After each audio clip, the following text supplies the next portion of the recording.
Hello and welcome to The Update. I'm Heidi Tiltons. Tennis star Nick Kyrgios says he's grateful to an ACT court for dismissing the common assault charge against him. After trying to have the case thrown out on mental health grounds, the 27-year-old told the court he shoved his ex-girlfriend during an argument in 2021. The magistrate said it was a one-off and not premeditated.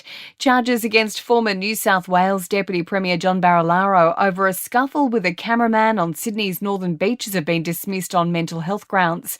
A lawyer for the ex-Nationals leader says Mr Barilaro is still struggling with his mental health and has welcomed the decision. $750 million has been committed to a special fund to strengthen the Medicare system.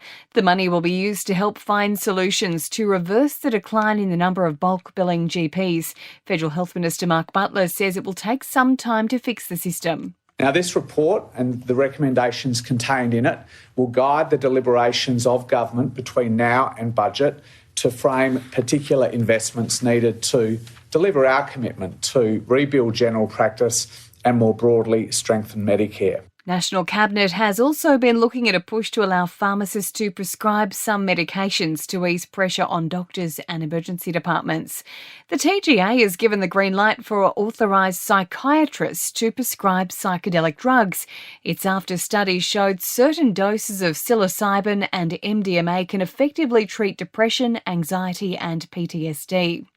The operators of Red Cycle could be facing additional charges after more soft plastics were found in storage in warehouses across Melbourne. Nearly 300 tonnes were seized in more sites following the collapse of the recycling scheme used by Woolies and Coles. And Anthony Albanese has been accused of hypocrisy after announcing he'll attend the King's coronation despite ditching the monarch from the $5 note. The Reserve Bank says it consulted with the government to replace the late Queen with Aboriginal images rather than feature King Charles. Philip Benwell from the Australian Monarchist League says it's undemocratic. It is utter hypocrisy attending the coronation of the King whilst you're planning to topple him. In sport, the Australian men's test team has been dished up a cream-top pitch at its training base in Bangalore as it prepares to take on India next week. Meantime, the New South Wales Premier has sledged South Australia for trying to poach Sydney's New Year's test. A 5-day washed-out test in Sydney is much better than a 5-day test in Adelaide. Because at the end of it, you've spent 5 days in Adelaide. Cricket Australia is set to make a decision at the board meeting next week, and the track schedule has been released for the Australian Formula One Grand Prix. All eyes will be on Melbourne-born Oscar Piastri as he embarks on his debut season with McLaren. In entertainment news, Britney Spears has taken a subtle swipe at her sons in a post about Pamela Anderson on Instagram.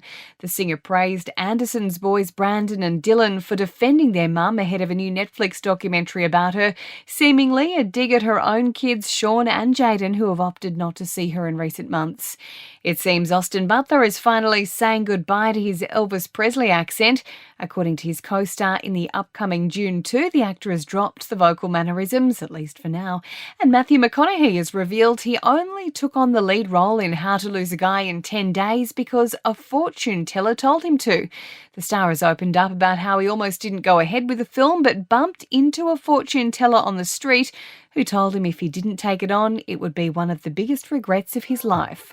And that's the latest from the Nova Podcast News team, but we'll see you tomorrow morning for another episode of The Update.